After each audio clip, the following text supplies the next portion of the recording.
இடையே நான் வந்ததே லவ் பண்ணதாண்டா அப்படிங்கிற மூஞ்சோட அவன் இருப்பான்.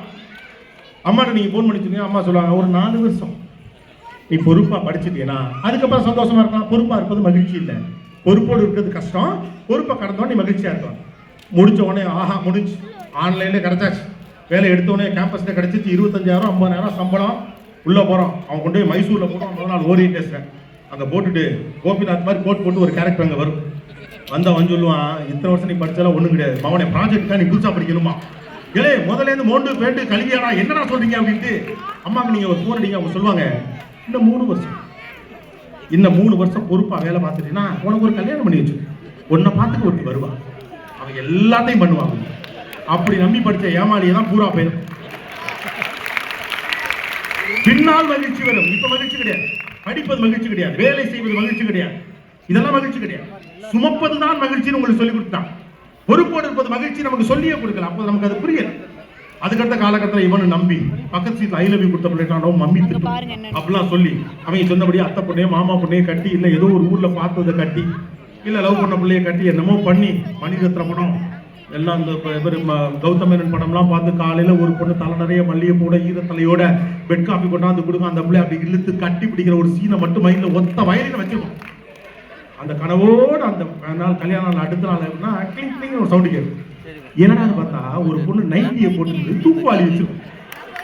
போங்க போய் பால் வாங்கிட்டு வாங்க, காபி போடணுங்க. அந்த காபிக்கே நான் தான் பால் வாங்க போகணுங்கிற உண்மை அப்பதான் தெரியும்.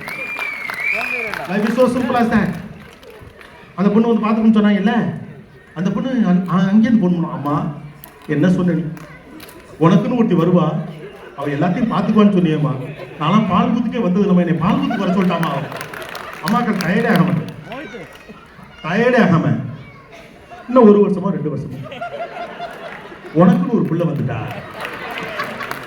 சரி கழுத சும்மா தானே இருக்குமா, அதையாவது ஏற்பாடு பண்ணுவோம்ட்டு அதை ஏற்பாடு பண்ணா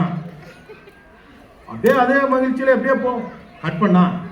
ஒரு நாள் அந்த பொண்ணு சொல்லும், மாமனார் பிள்ளை 7 கேள் கட்டு வாங்கி கொடுத்துருப்பாங்க, நம்ம கேட்டு ஆசைப்பட்டு வாங்கியிருப்போம். அந்த கட்டு நீங்க தூங்கிட்டு இருக்கல, பாப்பா மேல கையை தூக்கி போட்டீங்க, கீழே இறங்கி படுங்கன்னு ராஜா மாதிரி அந்த கட்டில படுத்த. நம்ம ஆம்பளைங்கெல்லாம் பிள்ளைய கிள்ளி கொஞ்சம் தெரியுமா தெரியாது, ஆத்திரம் அவ்வளோ இடத்த நீ பிடிச்சிட்டா சனியை முடிச்சவனே, சொந்த பிள்ளைய திட்டினா தப்பா நினைப்பாங்களேன்ட்டு கிள்ளி தான் கொஞ்சம் பாத்துறீங்களா. இல்லை ஆம்பளைங்க கொஞ்சம் கண்ணத்தை பிடிச்சி நெருக்குன்னு வாங்கி வைத்தச்சேன். அம்மாட்ட அப்படியே பாப்பா நான் எங்கே எப்படி இருந்தவன், என்னைய கட்டாந்தரையில படுக்க வச்சுட்டாங்கன்ட்டு அம்மாவுக்கு பக்கத்து ரூம்ல போய் ஃபோன் பண்ணுவான். ஃபோன் பண்ணி அம்மா ஒரு புள்ள வந்தா அதுக்கப்புறம் என் பொறுப்பெல்லாம் கழிஞ்சு நான் மகிழ்ச்சியா இருப்பேன்னு சொன்னியம்மா, என்ன கட்டாந்தரையில படுக்க வச்சுட்டாங்க. அம்மா 11 மணிக்கு அசால்ட்டா சொல்லுவாங்க. 30 வருஷமா உங்கள்கிட்ட சொல்லிட்டு இருந்த ஒரு வார்த்தைக்கு மாறா ஈஸியா அடப்படா இருக்கு பாரு, நான் ஏதோ ஒரு பேச்சுக்கு சொன்னேன். எது 30 வருஷம் பொறுப்பை கடப்பது மகிழ்ச்சி என்று தொடர்ச்சியாக பயிற்சி அளிக்கப்பட்ட ஒரு சமூகத்திற்கு பொறுப்போடு இருப்பது சிரமம் என்று தோன்றுது.